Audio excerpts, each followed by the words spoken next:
السلام عليكم ورحمة الله وبركاته. أعوذ بالله من الشيطان الرجيم. بسم الله الرحمن الرحيم. أعوذ بالله من شرور أنفسنا ومن سيئات أعمالنا.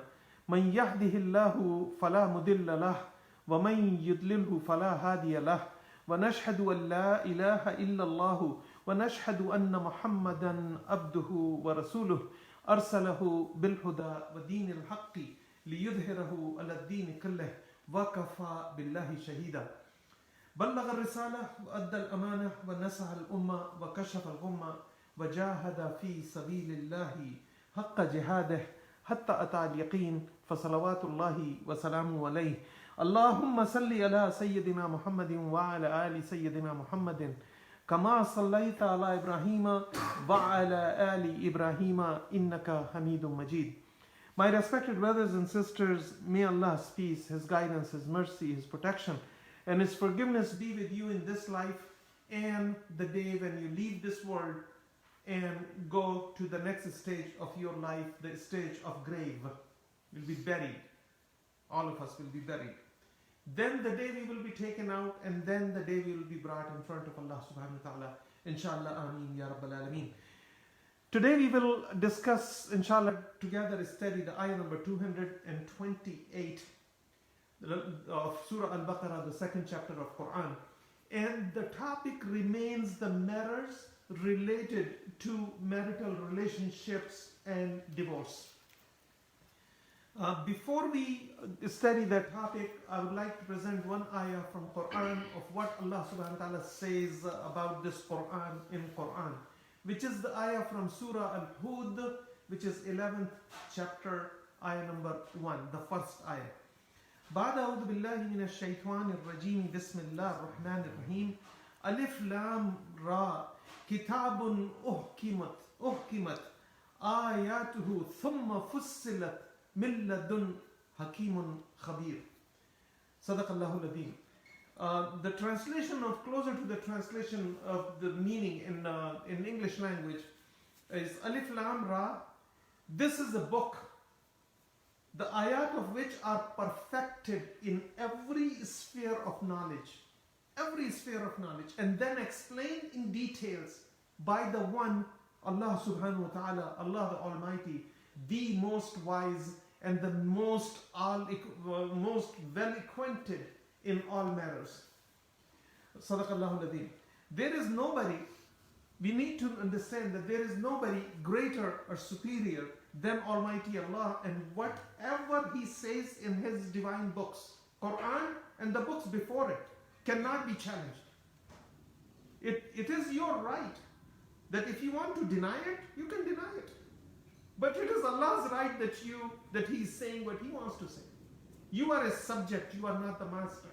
He is the master, subhanahu wa ta'ala. The second thing which we need to learn is that whatever He ordains, it is our duty. Yes, and you may not choose to fulfill that duty. That it is our duty to learn first and understand and follow the guidance which Allah subhanahu wa ta'ala has given to us without dispute. And that is what's called Iman. That's faith. That we believe on everything which the divine books tell us without having a doubt, without doubting it. Some may say that we have already received all the blessings of Allah. All the blessing of Allah. We are on this earth, we are having a life, let's enjoy it. Let's enjoy it. We are young or middle age or old, whatever our age is, let's enjoy life and forget about everything else. There is a lot of time left than when we can remember and learn and understand and start following Allah's order. Well, that is wrong. That is when fulfilling all the demands Allah makes, learning, understanding and following Allah's order, when that is Iman, saying that no, we have time, we have a lot of time, let's enjoy life. That is called defiance. That is called denying Allah's orders. That's the main difference. And the day we understand that, rest of the life becomes very easy. Because we realize, We have no argument when you turn on the light and the end of the month you get a bill and you pay the bill, otherwise light won't be turned on. But when it comes to Allah, we try to just, railroad everything, bulldoze it completely, go totally against Him and expect Him to continue to feed us. That exactly what the defiance means. That we don't pay our bills and we expect the electric company or the water department to continue to give us the water and sewer and electricity and roof over head and Safeway or whatever the grocery store you shop. They continue to give you grocery and you don't make a payment. What else is defiance? And Allah subhanahu wa ta'ala in ayah number 200 of same surah, we discussed that before. And ayah number 201, Allah subhanahu wa ta'ala shows the difference between iman and defiance, between faith and defiance. And He says, فَمِنْهُمْ مَنْ يَقُولُ رَبَّنَا آتِنَا فِي الدُّنْيَا حَسَنَةً وَمَا لَهُ فِي الْآخِرَةِ مِنْ خَلَاقٍ وَمِنْهُمْ مَنْ يَقُولُ رَبَّنَا آتِنَا فِي الدُّنْيا حَسَنَةً وَفِي الْآخِرَةِ حَسَنَةً وَقِنَا عَذَابَ النَّارِ أُولَئِكَ لَهُمْ نَصِيبٌ مِمَّا كَسَبُوا وَاللَّهُ سَرِيعُ الْحِسَابِ. سَرِيعُ الْحِسَابِ. That among them you would find people, those who would say that, oh Allah, give us the best of this life. For Him, there is no share in the hereafter. And then there are those who say, Rabbana atina fid dunya hasana. Oh Allah, give us the best of this world. And wa fil akhirati hasana. And then whatever is coming, of the life or after the end of life, give us the best there too. And then save us, protect us from the hellfire, torment of fire. Allah subhanahu wa ta'ala said, أُولَٰئِكَ لَهُمْ نَصِيبٌ مِمَّا كَسَبُوا. That these are the people, those who have earned the reward for whatever the efforts they made. And وَاللَّهُ سَرِيعُ الْحِسَابِ. That Allah is swift in accountability, never holds anything in His hand. When we are in some kind of trouble or something, just try. Start following Allah's way and see how things become easy for you. Some people get treated without medicine just by following what Allah says. Because defiance, if somebody thinks that defiance does not have a repercussion, well, he is living in a fool's paradise. Defiance has repercussions. Follow and see what happens. So, inshallah, we move on to today's ayah, which is ayah number 228. This will be in series. This is in series of last 2 weeks ayat about the marital relationship and about matters in divorce, what we have to know. And unfortunately, because I deal with these matters in my profession also, and when I listen to Muslims, majority of us don't know what Islam is and what Islam says about marriage, about divorce, about marital relationships. We don't know it. And when things start going south at that time, Allahu Akbar. I've been asking for this to get better and it is only getting worse. Well, defiance has repercussions. So ayah number 228, inshallah, first the recitation, then translation, and then tafsir. أعوذ بالله من الشيطان الرجيم بسم الله الرحمن الرحيم والمطلقات يتربصن بأنفسهن 3 قروء ولا يحل لهن أن يكتمن ما خلق الله في أرحامهن إن كن يؤمن بالله واليوم الآخر وبعولتهن أحق بردهن في ذلك إن أرادوا إصلاحا ولهن مثل الذي عليهن بالمعروف وللرجال عليهن درجة والله عزيز حكيم. صدق الله العظيم. The translation of this one ayah, very meaningful ayah, my respected brothers and sisters, that we have been studying these ayat for last 2 weeks. Number 222, 223, 24, 25, 26, 27, now 28. And this will continue for next 8 or 10 ayat. All about marital relationships. And these are very important matters. The translation is, and divorced women shall wait by themselves for 3 menstrual periods. And it is not lawful for them to conceal what Allah subhanahu wa ta'ala has created in their wombs, if they believe in Allah and the last day.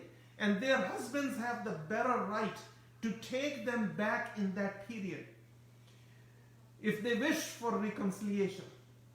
And the women have rights over their husbands, similar to the rights of their husband have over them. Similar to the rights husbands have over them. What is reasonable. But men have a degree of responsibility over them. Degree of responsibility. And Allah is exalted, almighty, and all wise. Sadaqallahu al-Azim. The tafsir of ayah number 228, we'll take it a part of it first, and that is وَالْمُطَلَّقَاتُ يَتَرَبَّصْنَ بِأَنفُسِهِنَّ ثَلَاثَةَ قُرُوءٍ. In continuation of the previous ayat, where Almighty Allah subhanahu wa ta'ala said, if the husband and wife take an oath that they are going to stay away from each other, then the time period is 4 months to stay away from each other. That is called ilah if it is from the men. That is called ilah if it is from the men. And that within those 4 months they can go back. And that is not even a divorce. That's just a separation. One more most important thing we need to understand, that when there are divorces, first divorce, second divorce, third divorce, anybody who gives 3 divorces at one time to his wife, Rasulullah sallallahu alaihi wasallam said he denies Allah, His Messenger, and the book which was sent down to Muhammad sallallahu alaihi wasallam. Astaghfirullah. We don't know that. We go to somebody and says, just divorce her 3 times, and then she can wait for 3-4 months or whatever, for 3 periods, and then you can go ahead and marry whoever you want. It's like buying a chicken. That's why the life is like a chicken coop, because we are treating people in our life like chickens or animals. We buying something to be slaughtered and then eaten after that too, not only slaughtered. So that is ilah. Now in continuation of that, Allah subhanahu wa ta'ala in this ayah is talking about, in the last week ayah, he has said that if they have decided to do the talaq, if they have decided to separate, if they decided to cut off from each other, in that case now Allah is talking about if you say the divorce. So it could be 1 divorce, it could be 2 divorce. But if somebody says 3 divorces at time, nobody can say that no problem, I did it when I was angry. 3 divorce is divorce. You cannot go back to that woman, she can't come to you. With the 2 divorces, you must understand, in 2 divorces or one divorce or ilah, that you decided to stay away from each other. Even in that case, the man or the relatives of woman have no right, or the woman herself has no right to leave the house of the husband, unless there is a fear of harm, psychological, physical, emotional harm, then she can leave. Otherwise, if you look into Islamic jurisprudence, it is told that she should continue to make herself look good for her husband, that their mind they can get attracted towards each other again, and a marriage can be saved. Marriage is the nucleus of human race. There is no concept of having children out of marriage, and it is a very, very sacred institution. And Allah subhanahu wa ta'ala in not even one single ayah or not one single hadith, it was condoned or advised or encouraged people to divorce his wife or a wife to divorce her husband. That is the last resort. And Rasulullah sallallahu alaihi wasallam said that أَبْغَضَ الْحَلَالِ إِنْدَ اللَّهِ الطَّلَاقِ, that the most hated thing to Allah subhanahu wa ta'ala, hated halal thing to Allah is talaq, is divorce. And Allah subhanahu wa ta'ala gives a reason. وَلَا تَنْسَوُا الْفَضْلَ بَيْنَكُمْ, that don't forget the fadl, the care and concern which Allah created in your heart. Don't forget the first day of your marriage when you sat there, and if you didn't like her, you would have never married her. Don't forget that day. Don't forget the first time you came near each other. Stay connected with each other. Because Allah subhanahu wa ta'ala also said in one of the ayat, "Asa an takrahu shay'an wa huwa khayrun lakum," that you may be hating something which Allah has placed a lot of good for you in. So we need to work on it. In this ayah, Allah commands divorced women that they should wait to go through 3 menstruation period and clean time in between those 3 periods. Okay? Because she goes through menstruation, some people for 5 to 10 days, maybe more. Okay? 10 days is the max, it is said. So after that, when she cleans up, that's one period. Then the second time, then the third time. And that waiting period, each and every of that period is called iddah. The first iddah, the second iddah, the third iddah. That women go through their monthly period. And if divorce was pronounced once or twice during those 3 months, she may return to her husband if they both agree after those 3 periods, before those 3 periods expires. Once that 3 period expires, that's done. That's done. She can remarry someone else after that. And it is Allah subhanahu wa ta'ala when He says, وَالْمُطَلَّقَاتُ يَتَرَبَّصْنَ بِأَنفُسِهِنَّ ثَلَاثَ قُرُوءٍ, also means that no other man, when knows that this woman is divorced, goes to her and say, get divorced from her. Get divorced from him. Don't go back to him and I will marry. No proposal is accepted. And if somebody is proposing a woman in those days when she is separated from her husband after 1 divorce or 2 divorces, 3rd divorce, doesn't matter. She cannot go back to him. Done with it. She can only go back to another man, not to him, after 3 divorces. This is a major sin. Sayyidina Umar radiallahu anhu in one of the hadith had said that somebody came and asked, Ya Umar, I have divorced my wife with 1,000 divorce. Is she divorced? I was angry, she was angry, can I go back to her? So Sayyidina Umar got so angry that people thought that he would take his sword out to this man. And he said, "Oh, Jahil insan, oh illiterate, oh arrogant, ignorant man. In 3 pronunciation of divorce, she is not your wife anymore. The other 997 divorces you pronounce are Allah's curse on you till you walk this earth. Till the day you die." Do we hear these things being told to us in details? No. Come, pray 2 rakat in Jummah, because we don't go to masjid other than Jummah. And only that when the wife or our mother kick you out. Other than that, we don't go. So, and there, they give a speech for so long that people miss their work. Nobody thinks on these details. And what is supposed to be taught of daily affairs of life, we don't go into those things. And the most favorite time on those prayers is fundraising. That's for the administration. Just send a box. That's the happier, fuller the box is, happier the administration is. My goodness. And then we blame Jews and Christians for our downfall. They are our enemies. Our enemies, when we look in the mirror, the enemy is looking at us. The waiting period, after those 3 menstrual periods, and clean period expires, her husband cannot take her back, and divorce becomes final. If the woman does not menstruate due to age or for some health issues, then you don't count the menstrual period, you just count months. Just remember that, those who are married. The meaning of quru, what's the meaning of thalatha quru? Thalatha means three. Thalatha, not salasa. Thalatha. Thalatha quru'in. What is the meaning of quru?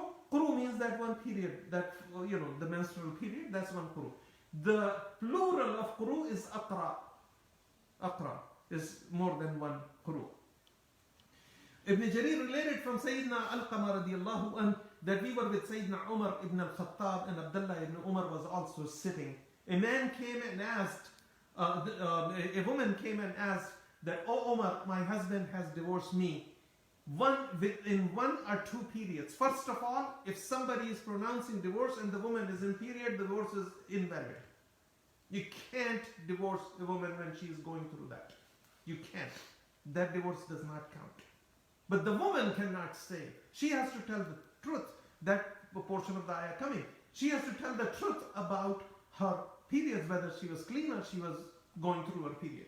And she has to be correct and rightful in that statement. That should be correct statement. So Sayyidina Umar, as the woman said that my husband has divorced me 1 or 2 periods, then he came back to me.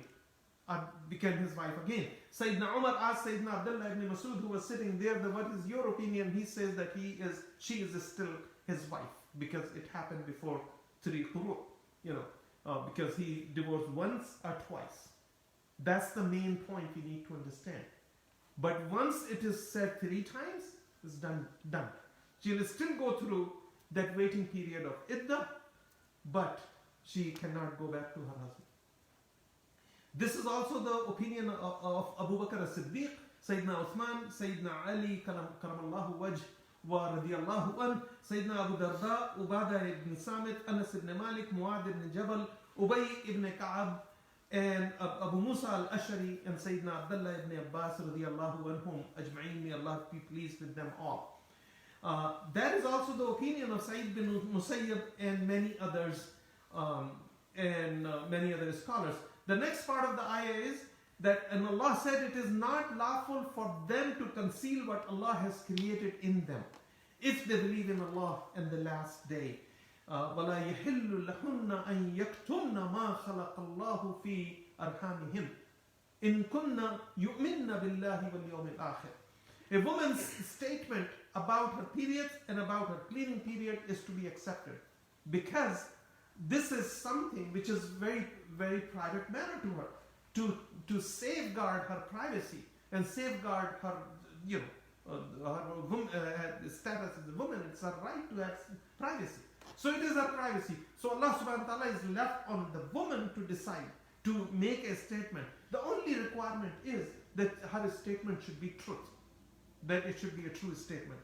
It is, if she said that she was divorced when she was in her period, then the divorce would not count, whether it is 1 or 2 or 3. Okay? It does not count. The woman should speak truth about the period and should not lie just to destabilize or establish a divorce. It is up to her. The portion of the ayah means that if they are pregnant, and then they should not be having period, or unless they have some other issue. Since verifying such matter is difficult, Allah subhanahu wa ta'ala leaves the matter of privacy of a woman with a woman. The portion of the ayah warns women not to hide the truth to end the marriage. Some may use that to end the marriage and say, no, she got divorced during menses, but she says, no, I was not having menses. That is also a sin, because anything can be forgiven other than seeking partner with Allah. And the second one is lying about the matters of Allah subhanahu wa ta'ala. And when we have the time and we have the capacity to learn, and we don't, we are denying Allah's right that we need to learn about His orders and try to understand it and then try to follow it. We are denying Allah's right for living, for whatever life He has given to us. And to think that, I would have a lot of time, I'll do it later, let's enjoy life. That's what Abu Jahl and Abu Lahab and all those people used to say. They denied Muhammad sallallahu alayhi wa sallam. Knowing Arabic, knowing everything, knowing the language, knowing they were men of letters when Muhammad sallallahu alayhi wa sallam was not. He was ummi and they were men of letters. They were literate men, they were denying it. Just because of that. Now it is the time, let's enjoy life. They must be truthful about their pregnancy or about the period, as they only know the facts about themselves. Nobody should be going and asking them those questions. There is a strict prohibition against concealment and encourages women to fulfill the trust placed in them by Allah to declare their condition of the time. And Allah subhanahu wa ta'ala said, In kunna yu'minna billahi wal yawmil akhir. If they believe on Allah and if they believe on day of judgment, day of resurrection, they would tell the truth. Means what? The one who doesn't tell the truth is denying Allah's existence and denying the day of judgment. It's a major sin. The next part of the ayah is the husband has the right to take back the divorced wife during the iddah period. Iddah means the time period when they are waiting. Almighty Allah subhanahu wa ta'ala hence gave husband, suppose the husband who divorces his wife can take a husband who divorces his wife can take her back, provided she is still in her iddah. Only if they desire to go back genuinely to re-establish a good relationship and live in peace. But if the intent of the wife or intent of the husband is to go back to create more problem and to get back at her, or to create or to give her a psychological, physical or emotional problems, create harms for her, then them coming back to each other is a violation of Allah's limits. Is a violation of Allah's limits. If they come back to each other to hurt each other. So when they have given one divorce, when they are divorced once or twice, they can come back to each other. They can take back within those 3 menstrual periods. Now, but the intent during those 3 periods, the intent during the iddah period is supposed to be coming back to make peace and forget about the mistakes of the past. The relationships where we sit down and say, 13 years ago you said this to my father. That's simply just harming that woman or harming that husband. That you did this to my mother. You did this to my father. Whether husband says or wife says. This is the nucleus. You and your wife, or you and your husband. That's the nucleus. Worry about that and forgive and forget if your intent is to stay married as, in peace. But if the intent is to take her back after 1 or 2 divorce, first of all, because you gentlemen who came now, there is no divorce. There is no going back after 3 divorces. And curse of Allah be upon those people, those who give 3 divorces at one time. It's a sin. Yes, divorce is acceptable, but it's a sin. 1 divorce, you can do ilah, you can do after that, you can do 1 divorce, you can do 2nd divorce, give 3 months period, when she cleans, and then you can go back, she can come to you. But you cannot throw her out either from the house. We pick up the phone, call her brother, or a woman calls her brother who happened to be against her, that I'm throwing my husband out, make sure he does not return. His suitcase is on the sidewalk, come pick him up, drop him somewhere. And threaten it. Both cases are wrong. You cannot throw that woman out of her house. The husband, following the customs of the time of arrogance. What people used to do about this ayah number 228, because Allah subhanahu wa ta'ala in this ayah did not mention. The ayah number 229 says, الطلاق مرتان فإمساك بمعروف أو تسريح بإحسان. When this ayah came, ayah number 228, people thought, okay, I can divorce her, wait for 3 months, 2 months, 3 months, 4 months, and then go take her back. Because this ayah did not mention a specific period between the divorce and remaking the marriage again, remarrying again together, not with the new marriage contract or anything. She's still his wife, and that's why they said stay there. Take care of yourself. We come home, men and women both. If you see a woman, in her house, or a man in her house with his busted pajamas and he did not shave for 5 days or did not brush his teeth because it's weekend, and it smells bad, and this and that, and the whole house is turned upside down. Allah subhanahu wa ta'ala, and then when she goes out, mashallah, tabarakallah, he goes out and see what he is wearing. How he takes care of his beard, or his hair, or his clothes, or wash the car and all that, because it's all about show off.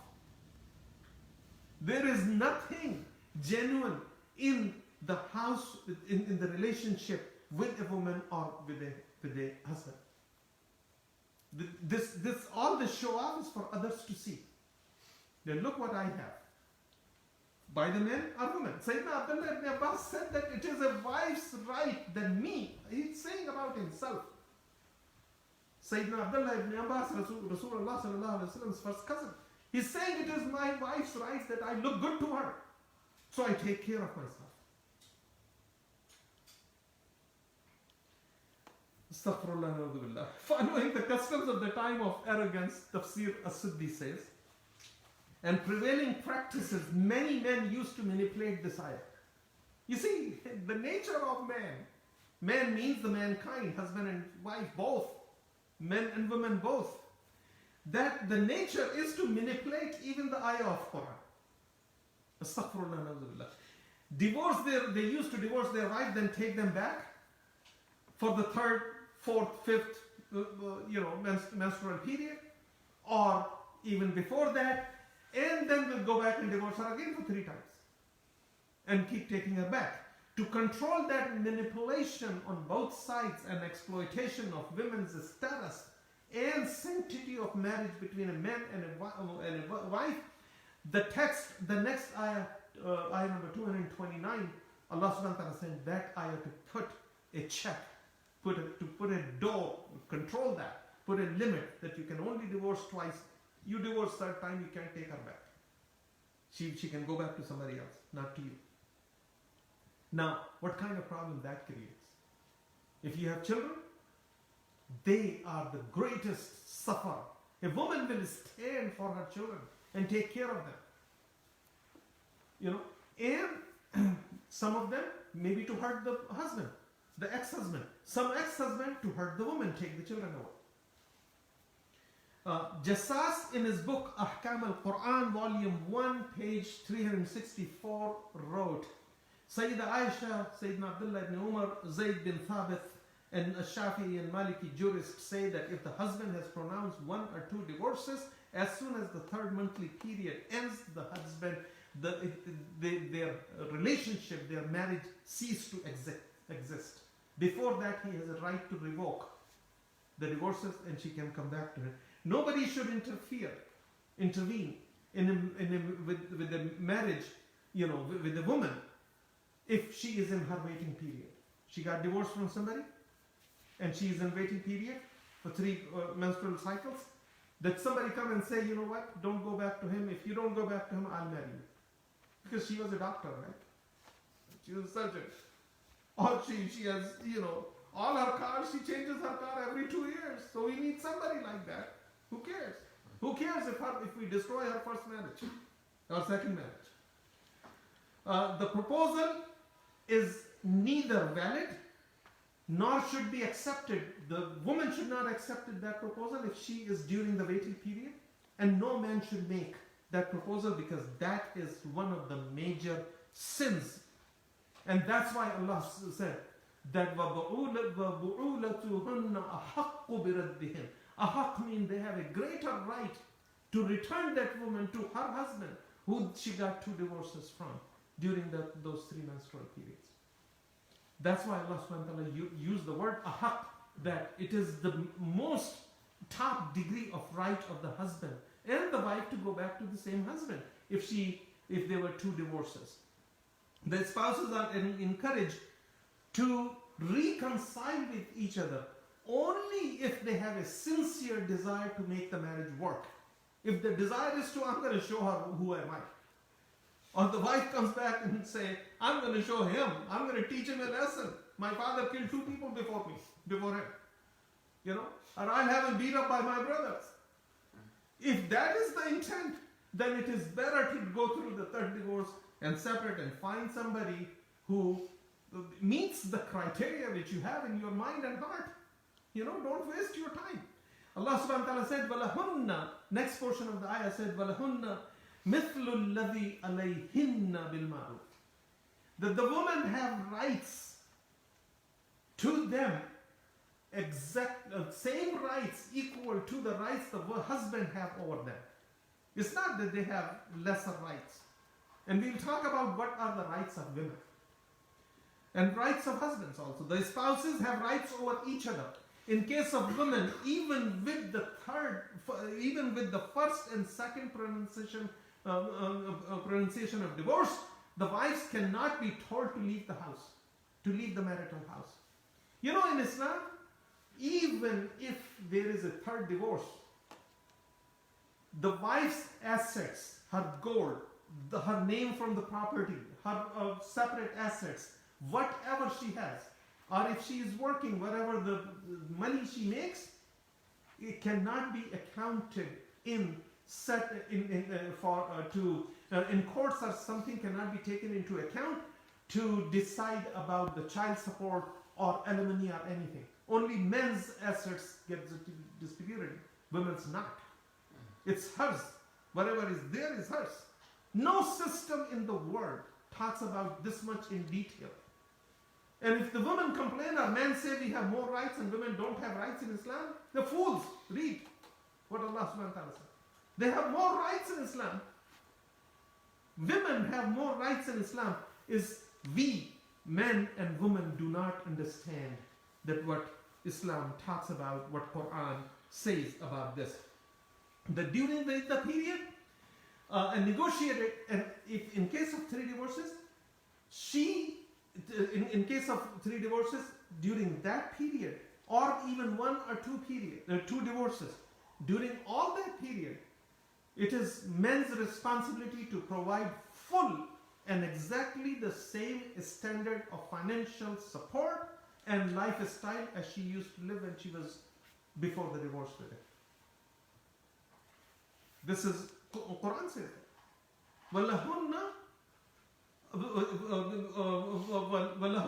مِثْلُ الَّذِي عَلَيْهِنَّ بِالْمَعْرُوفِ. That they have exactly the same right as the men have the right, during or after marriage. But women have a degree of advantage in that their income or their property is not calculated, their bank accounts, their jewelry is not calculated, it's all considered gift. It's hers. What she brought from her father's house is hers. What she earned during the marriage, that's hers. You cannot account it as to settle the child support or alimony or spousal support to husband. It's not his, it's hers. That's the decree of Quran. This is the judgment through Quran.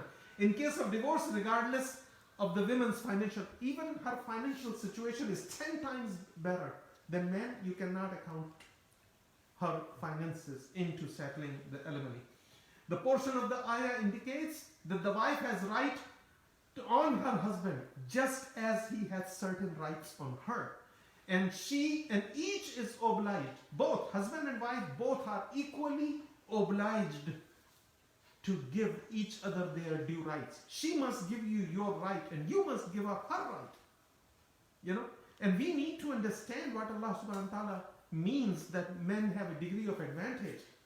We will come to that. Sahih Muslim reported from Sayyidina Jabir radiallahu anh that Rasulullah sallallahu alayhi wa sallam said that fear Allah regarding your women, or for you have taken them in making a covenant with Allah, and you were allowed to enjoy your life with them by Allah's words. Aqd al-nikah. It's a contract. You signed it. Aqd. That's why it is called aqd. Aqd means contract. It's a contract that you will live with her in peace. And she will live with you in peace. Nobody threatens the other person. You have the right on them, and they do not allow anyone you dislike to come to the house or sit on your mat. If they do that, then you can discipline them leniently, softly. They have the right to be spent on and to be provided according to your status, whatever your earning financial status is. The spouses have the right of love. I'm talking about, Quran talks about, astaghfirullah, not me. Quran talks about what rights they have on each other. The spouses have the right of love. Quality time. Just you and her and your children. Without somebody else is bugging and getting into somebody's ear and destroying the relationship. Quality time, kindness, care and concern, food, clothes, shelter, honor, respect, medicine, taking care, medical care, awareness of each other's like and dislike. What you like, she should do it for you. What she likes, you should do it for her. And know her dislikes also. What she dislikes, don't do it around her or in her absence. Just, you people are committed to each other. Contract is a commitment. Try it. If you are renting a place from somebody, try paying $10 less in rent. See what happens.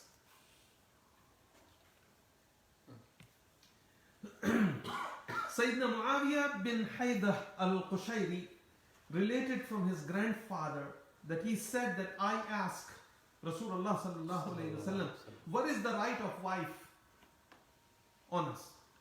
Rasulullah sallallahu alayhi wa sallam said, to feed her when you eat and exactly what you eat. You know, some of us, I personally know, I've been told in some of the cases, that he ate with his friends and the leftover was sent. This is our cultural thing. In Turkey, in Pakistan, and here and there. The men will be served first, and whatever is left over, give it to the women. You know, which planet were we born? We shouldn't do this. We should not do this. And to feed her when and what you eat. Clothe her when you buy for yourself, and exactly the same standard what you buy for yourself. Okay? Well, look at the life. If you don't want to do it for your wife, stop buying clothes and see what happens to you. How you look. With busted clothes outside. Busted jeans, right? That would be a fashion. But don't try it at home. Refrain from hitting her. Refrain from hitting, cursing her, or staying away from her. Ibn Jarir reported that Sayyidina Abdullah ibn Abbas said, I take care of my appearance for my wife as I like her to take care of herself in front of me. Because Allah said, and the women, look, these are the people, those who are Muslims. That's why they are gone 1400 years and we are talking about them. And we saying, radiyallahu anhu.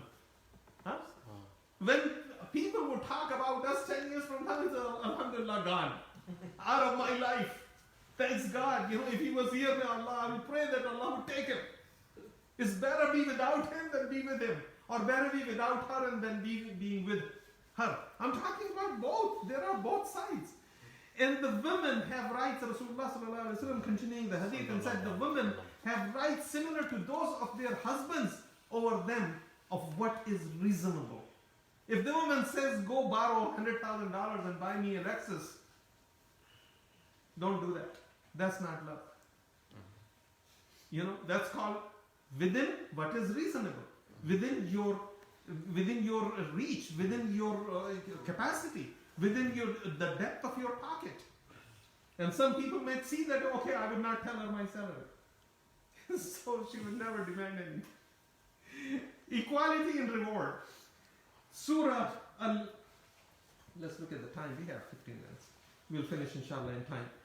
In chapter An-Nisa, Quran is the only divine enunciation which has a chapter about talaq, which has a chapter about women. Surah An-Nisa, 4th chapter of Quran. Come on, son. Sit down. In ayah number 4th chapter, ayah number 124, Almighty Allah stipulates that the men and women are spiritually equals.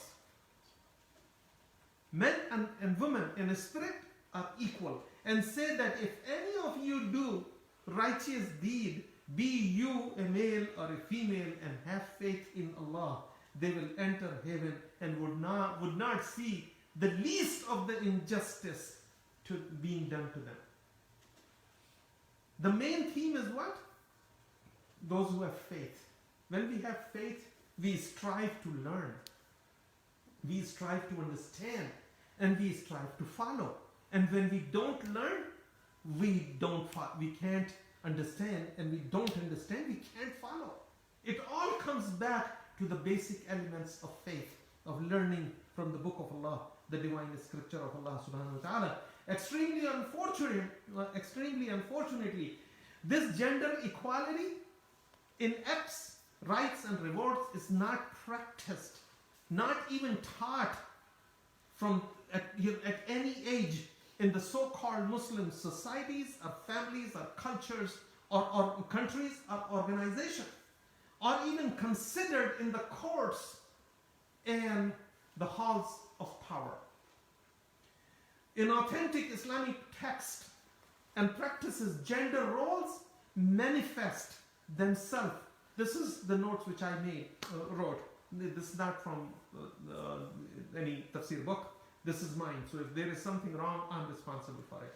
In authentic Islamic texts and practices, gender roles manifest themselves partially because men and women are situationally allotted, are given different rights, different expectation, and different performance levels. You can't go to have a baby, can you? Man, no.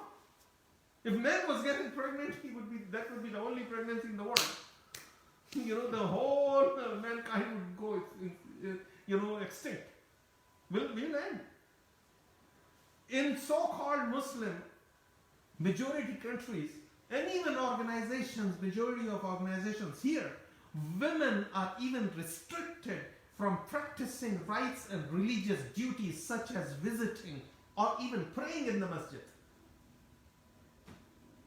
This is against Islamic teaching. Those who restrict women in the places of worship. The masjid which I was telling you about, where I give my Friday khutbahs, alhamdulillah, this is a beautiful place, and you've been there together, and women are there. And we have a simple demarcation in our mind that that's the area for women. There are only signs, that's it. That's exactly what was there in the time of Muhammad al-Mustafa sallallahu alayhi wa sallam, and that's still there in Makkah. When they pray, when they do the tawaf, when they do the sa'i, when they go to Safa and Marwa, what they are? Different times for women to do Umrah and different times for men to do Umrah? Or there are walls in between? No. This is all cultural garbage which have been pushed over women just to cut them off so the men can have control over leadership of organization, nothing else. Establishing the rules for husband to be kind and considerate to their wives in chapter An-Nisa, which 19th ayah, 4th chapter. Allah the Almighty says, "O you believe, you are forbidden to take women against their wish and will." Nobody can force to marry someone with somebody. We do it every damn day. Every day we do that. You are forbidden to take women against their will and wish, nor should you treat them with harshness that you may take away part of the marital gift which you have given them, except if they were guilty of lewd acts, fahishatan mubayyina, which you know that she did some fahisha work, some lewd act. Only in that case, on the contrary, live with them. This is Quran chapter number 19. And it says, if you, on the contrary, live with them with kindness and equity. Equity means what you want her to do, you should do to her. If you like If you dislike a thing about them, it may be that you dislike a thing in which Allah has placed a great deal of good for you. Subhanallah. The one who created you, who made you, who gave you these eyes and ears and mouth and hands, told you to control it, telling you to control it. Rasulullah sallallahu alayhi wa sallam had many ahadith. I would only quote two very minor portions of it. I command you to be kind to women. To your wife, to your mother, to your sister, to your daughter. And other people's daughters and mothers and sisters, treat them with respect, not to stay on the corner. I mean, in our countries, a woman cannot safely go to a grocery store because there 4 or 5 or 10 idiots will be standing looking at each and every step she takes and enjoy it. Do we enjoy that when somebody does it to our women? The best, Rasulullah sallallahu alaihi wasallam in the next hadith says, the best of you, the best among you are those who are best to their women. خيركم خير لنسائهم وأنا خيركم للنساء. Marital disputes are to be handled privately. It's not that something happens, open the door and announce it. Only tell somebody who can make a positive difference in your relationship and make your marriage work, not make your marriage go apart. Whether it is your father or your mother or your brother or your sister or your nephew or niece and this and that and whoever, if they cannot contribute to keep your household safe and secure, for men and for women, it's equally sinful to go out and tell somebody else other than the one who can make you understand. Even if you resort to divorce, if it comes down to divorce, then he can bring you to divorce peacefully. Peacefully. It's the last resort, but it can be done peacefully. Divorce is the last option. It is permitted but not encouraged. Nowhere in Quran. The glorious Quran does not encourage, allows or condones shouting, abusive language, humiliating anybody in the household, violence, physical, psychological, emotional abuse, and cruelty. Is forbidden in Islam, prohibited in Islam. The person who does that loses the right to complain. The virtue of men over women. We may go 5 minutes over. Well, just one more reference. The virtue men have over women. Allah said, but men have a degree of responsibility over them. الرجال عليهن درجة. عليهن درجة. Daraja is a step, not the 20 steps. Just a step. Daraja.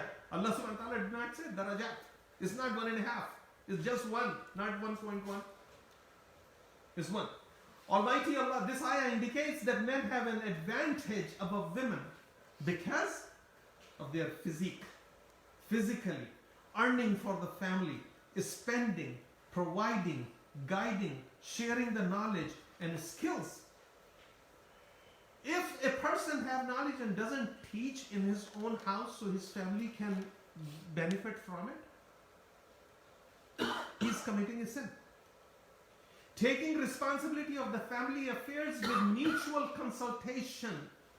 Wife and husband both with mutual consultation. Wife cannot take things in her hand. Husband cannot take things in his hand.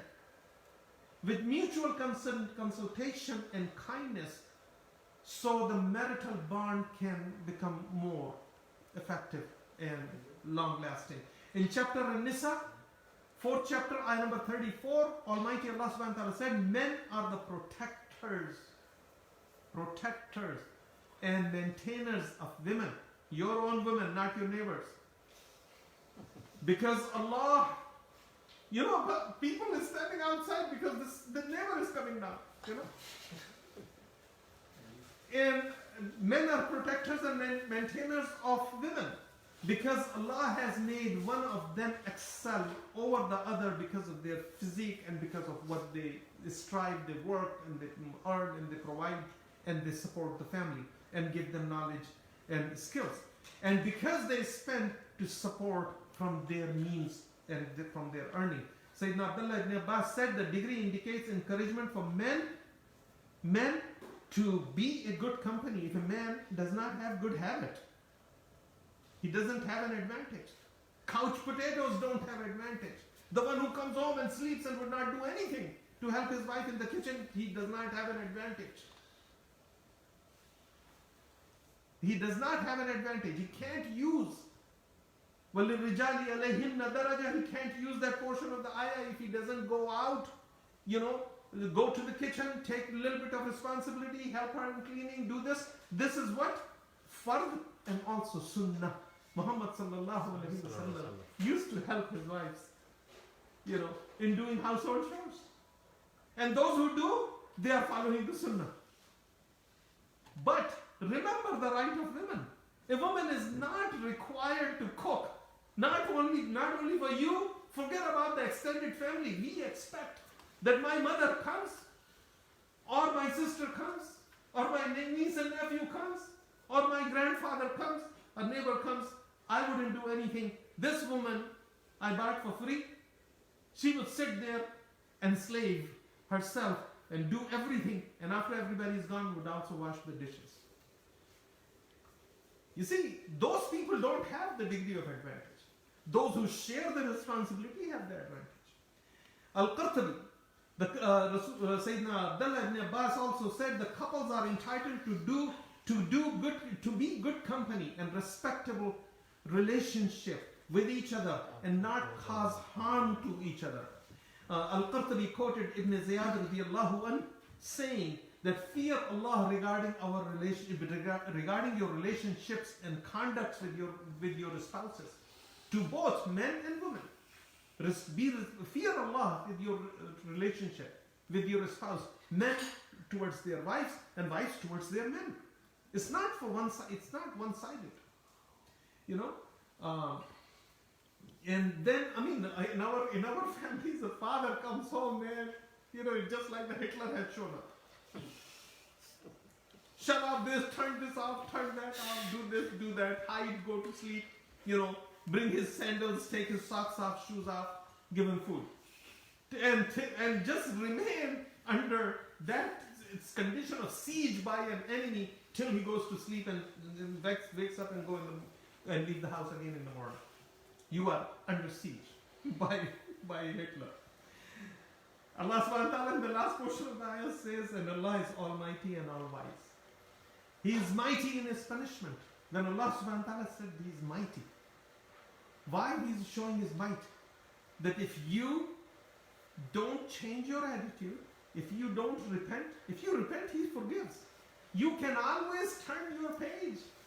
Men and women, you can always start a new page. Just repent to Allah and ask for forgiveness to the one which you have hurt, and you can always start a new page. If you don't, Allah is not going to let you just, this is not a game where you said, you have a pass to go, and don't go to jail, just pass by, whatever you call that game. It's, what is that? Monopoly. Life is not a Monopoly game, He is mighty in his punishment to those who disobey and insist on disobeying and defying instead of realizing that they did something wrong and back off and don't do it again. They may still do it, they can still seek repentance and continue to reduce, the degree of defiance of Allah subhanahu wa ta'ala and disrespect to the relationship between husband and wife. He is wise in what he commands. When Allah is commanding you something, it's not astaghfirullah, na'uzubillah, worthless words that you can just let it come from one ear and let it out from the other. Ears are closer to brain, and there is a reason for it. And you see something good, and it is purposeful, it is helpful, you let the brain absorb it and practice it. We don't. The ruling of this applies, all these rulings which we talked about, those about talaq, about divorce and marital and divorce and how to do it 1, 2 or 3, or wait for periods and all that, they are about the consummated marriage, where marriage has been consummated. Because there are marriages the marriage happened and then, the marriage was not consummated, and then if there is a divorce, then there is no 1, 2, or 3 periods. The purpose of the waiting period in this instance of this ayah, in case of this ayah, is to ascertain whether or not the woman is pregnant. Because now there is another life involved. For whatever you have, dispute with this woman, why this poor child should suffer. The rights of women, rights of husband, rights of wives, rights of children, rights of society. Islam covers all these bases. And whereas the waiting period at the time of bereavement is for both parties, when they are separated, whether it is through ilah or the first divorce or the second divorce, that's why Allah subhanahu wa ta'ala gave ilah also 4 months. In case of ilah, وَالَّذِينَ يُولُونَ مِن نِسَائِهِمْ تَرَبَّصُوا أَرْبَعَةَ أَشْهُرٍ 4 months, ilah. Before divorce, Allah gave another stage. That's where it should start. 4 months time period. Then first divorce, then second divorce. Total, if you count this period, it's about a year. Why? It's not that you continuously be miserable.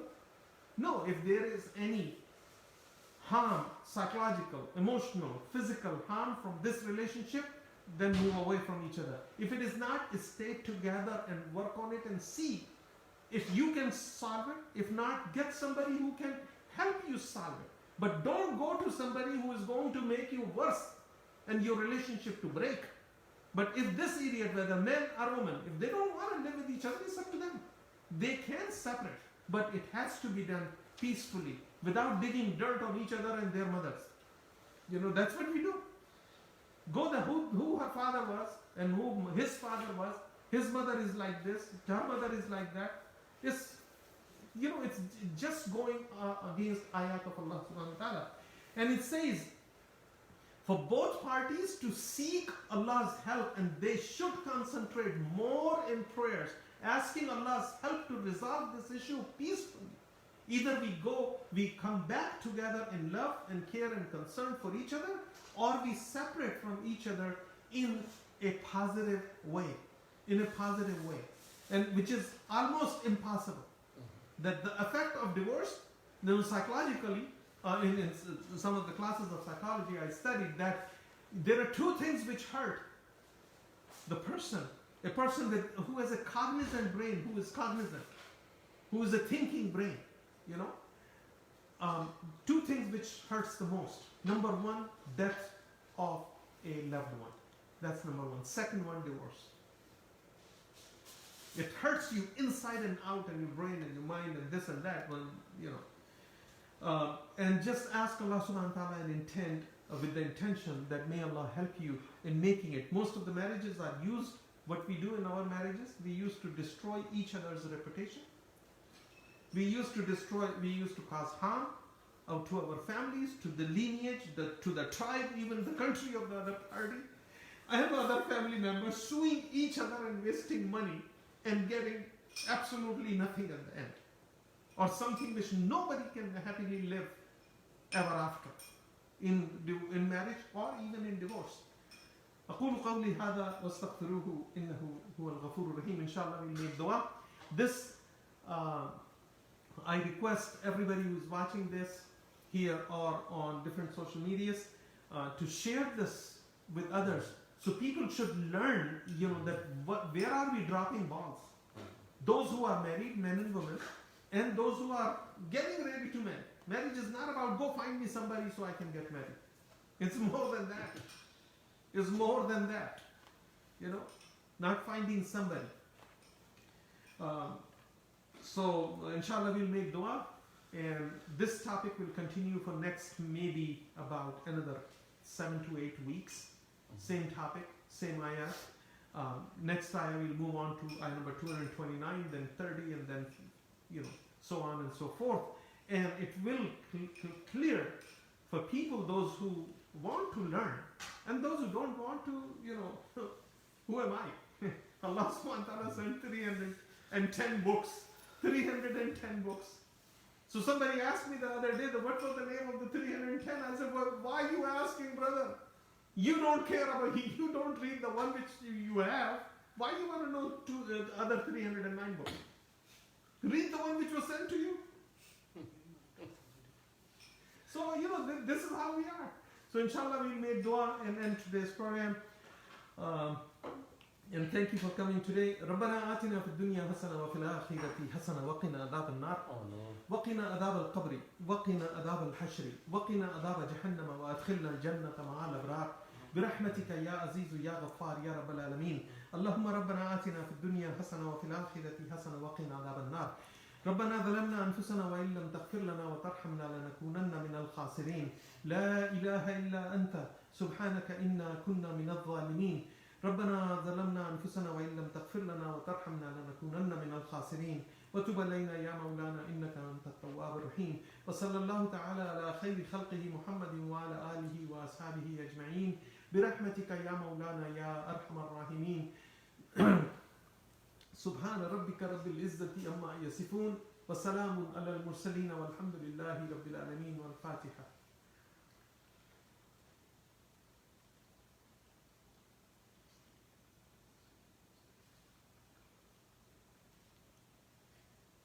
آمين.